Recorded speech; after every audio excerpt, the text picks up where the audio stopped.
TVK ஸ்பீச்சுக்கு அப்புறமா என் family இஷ்யூவை சம்பந்தப்படுத்தி ஒரு சில வீடியோ ஷேர் பண்ணிட்டு இருக்கீங்க. அதுக்கான கிளாரிட்டி கொடுக்கறதுக்கு தான் இதை நான் ஷேர் பண்றேன்.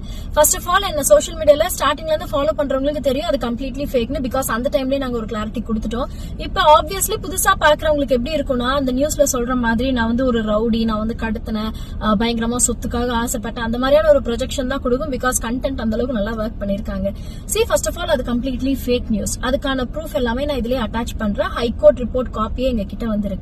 ஆள் கடத்தல் கேஸ் வந்து ஃபர்ஸ்ட் போச்சு. சோ அது வந்து ஆள் கடத்தலாம் கிடையாது, இது வந்து கம்ப்ளீட்லி பொய்யான ஒரு கேஸ் அப்படின்னு சொல்லி ஹைகோர்ட்டே வந்து அதை டிஸ்போஸ் பண்ணதுக்கான ரிப்போர்ட்டை நான் வந்து அட்டாச் பண்றேன். நெக்ஸ்ட் வந்து பாத்தீங்கன்னா கமிஷனர் ஆபீஸ்லயும் ஒரு பெரிய என்கொயரியே வந்து போச்சு. அதுல வந்து என்னன்னு பாத்தீங்கன்னா சொத்துக்காக இதெல்லாம் நடந்துச்சா, நிஜமாவே கடத்தினோமா, ஜாதி வெறி பிடிச்சவங்களா, இது எல்லாத்துக்குமான என்கொயரி வந்து போச்சு. சோ அது எல்லாமே வந்து பொய் தான், ஆப்போசிட்ல இருந்தவங்க வந்து வேணும்னே இதெல்லாம் பண்ணிருக்காங்க அப்படின்றதுக்கான ரிப்போர்ட்டும் வந்து வந்திருக்கு.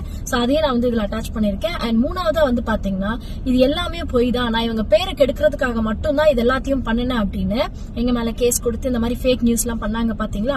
அந்த சம்பந்தப்பட்ட பர்சனே அது எல்லாத்தையும் அக்செப்ட் பண்ணி கையெழுத்து போட்டு போன அந்த ரிப்போர்ட்டையுமே நான் வந்து இதுல ஷேர் பண்ணிருக்கேன். சோ கம்ப்ளீட்டா இது எல்லாமே பொய் பொய் பொய்.